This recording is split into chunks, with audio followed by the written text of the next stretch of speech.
Hey everybody, Scott Spreitzer here. It is Saturday, April 28th, DocSports.com, and we've got a free play coming up in just a bit. Hope you took advantage of the 35% discounted offer yesterday. We ran it for one day on Friday. I'm sure there'll be more stuff down the road, but we got off to a 4-0 start, and those who jumped on board, thanks for jumping on board, and we're glad we could deliver a 4-0 start, 2-0 in baseball, 2-0 in the NBA. Picked up 17 units on Friday. Very nice day for us over at DocSports.com. We've got a big 7-unit play coming up, and we'll get to the free play after that. We're going to talk about some other stuff going on, recapping Friday, heading into Saturday. But the big 7-unit play in baseball on Saturday, exclusively at DocSports.com. Our last 7-unit play in baseball was last weekend, a 10-1 winner on Saturday night with the Tampa Bay Rays. You don't want to miss out our big play today. Big 7-unit play, first one since last Saturday. Again, coming off a nice 4-0 Friday.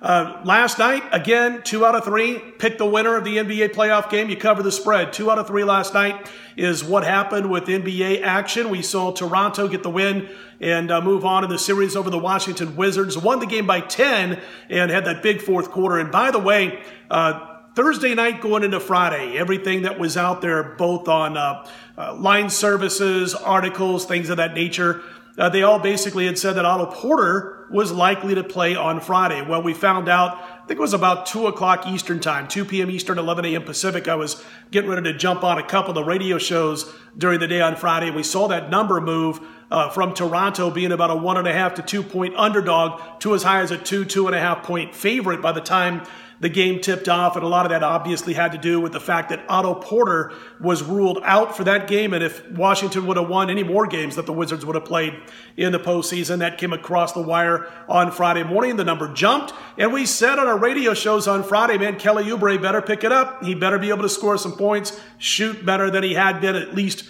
from the perimeter also, and if he did, they had a chance. Problem was Kelly Oubre did not show up, had a bad night shooting-wise. Toronto goes on to the win and the cover. A couple of other games last night. Indiana picked the winner. You cover the spread. Indiana clobbered the Cleveland Cavaliers. We had Indiana as a premium play. And the one game where the spread mattered was, of course, the Oklahoma City-Utah Jazz game. And we took the 6.5 points as a premium play with Oklahoma City. They got the cover coming back late after dropping down by double digits at one point of the second half. It came back in the fourth quarter, had a chance to win it. A lot of questions on whether that was a foul on Paul George when he was attempting that three late in the game.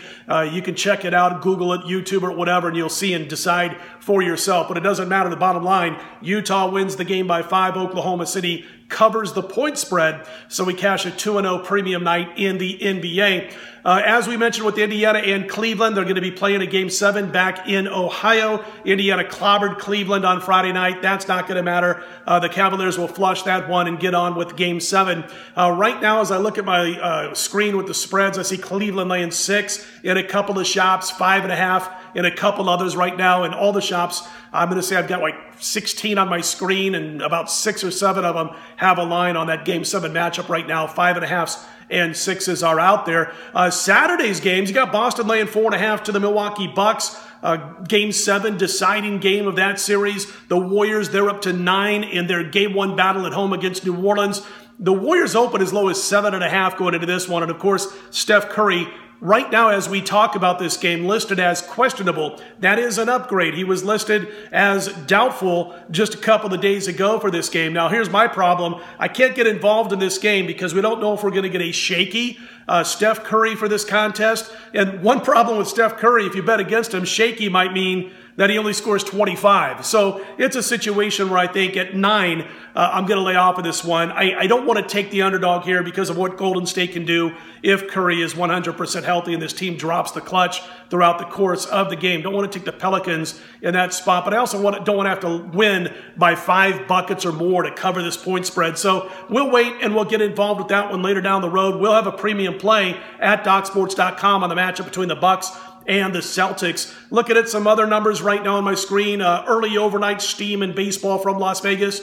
The Cubs and Quintana, they're getting big movement right now in their game. That's an early daytime game taking on Milwaukee and Guerra, and that one's about $1.70, a little bit higher, up a little bit. Underdog Miami Marlins getting overnight money against Colorado on Saturday. This line, the Rockies, they've dropped 20 cents. I see one spot that's gone from $1.40 on Colorado all the way down to $1.20 as we cut this video. Marquez and Smith will be your particulars in that one. And finally, another mover overnight. The Yankees, they're at the Angels at the Big A. Tanaka on the mound for the Pinstripes. And you've got going for the Halos, it'll be Richards. One quick note about this one, and by the way, the Yankees are getting the money as we speak. They've gone from a short underdog now in a couple of books to a short favorite, upwards of about $1.10 favorite in this one.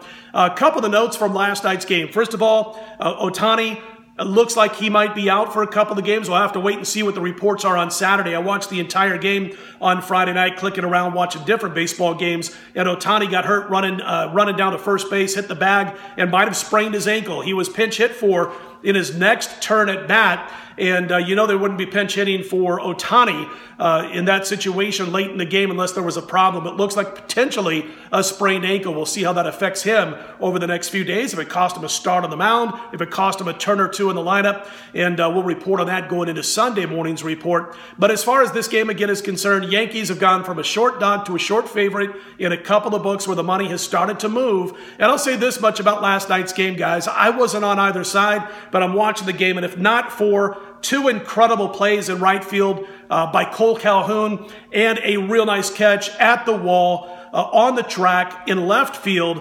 by Upton, the Yankees probably score 9 runs in that game. It's a 9-3 final instead of going to extra innings and having to win 4-3. That's how close it was. And that catch by Upton at the wall in left field, that's out of there if it's just a few degrees warmer in Anaheim. So that was much closer, the final score, than the game actually was.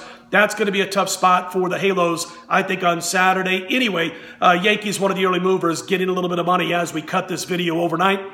And, of course, as you can tell, sporting the Vegas Golden Knights shirt, 2 NHL playoff games on Saturday. One of those Boston with Tampa Bay. They're kicking off that series. The Lightning, about $1.45 in that contest. Vegas laying anywhere from $1.70 to $1.80 in Game 2 against the San Jose Sharks. I was at Game 1, and I'm going to tell you what, guys. Our biggest reason for not playing Game 1, as we reported on our video the other day, wondering which team would be affected by the long layoff. Both teams swept their opening round opponents, and we saw San Jose come out extremely sluggish. Absolutely not the case for Vegas. They didn't miss a beat. In fact, they looked even better than what we saw in the opening round against the Kings. They won the game 7-0. Total domination right from the opening puck drop to start the game till the very end. And what I noticed in that game is as the game wore on, we got into the late second period, into the third period, San Jose, even when they got their feet or legs under them after the long layoff, they still could not skate with the Vegas Golden Knights. Vegas much too quick. A lot of north and south hockey from this team. They go 4 lines deep, and you can interchange those lines. It's crazy. So, listen, Jones in goal for the Sharks. He gave up 4 goals in the 4-0 sweep over Anaheim the entire series. He gave up 5 goals in less than a period and a half against Vegas in opening Game 1, and he had to be pulled from that game. Evander Kane going to be suspended for Saturday's game, and rightly so, for a nasty cross-check to the face of Belmar in Game 1. He's kind of a wild card, but he also played quite well and meant a lot to San Jose in their opening round series against Anaheim. That's got to affect him a little bit here. I would expect a tougher game from San Jose, but I'm not putting my money on the Sharks. And we will continue to wear the good luck shirt for the Vegas Golden Knights as long as we don't have a bet on San Jose in this series. If we have a bet, we got to get rid of the shirt, but we'll keep wearing it. And I guess it's a good thing it's not scratch and sniff YouTube if we keep wearing this every day. Again, quick note before the free play, we've got that big 7-unit baseball play going on Saturday's card. Last night, 4-0, 17 units of profit, included a big underdog play. Last 7-unit play we had in baseball was last Saturday, 10-1 winner with Tampa Bay. The freebie for Saturday is the Arizona Diamondbacks, currently laying about $1.25, give or take a couple of cents. They're going to send Corbin to the mound to take on Hellickson and the Washington Nationals. By the way, I always list pitchers with my bets, so be sure to do that if you're jumping on the same opinion that I have when you make your plays. But if you look at what Hellickson has done, he's been pretty bad in 4 starts against his ex-teammates. ERA north of 5.3. couple of interesting notes. The D-backs 43-21 now in their last 64 games going back to last season. And the Nationals have won just 1 of 8 against southpaws.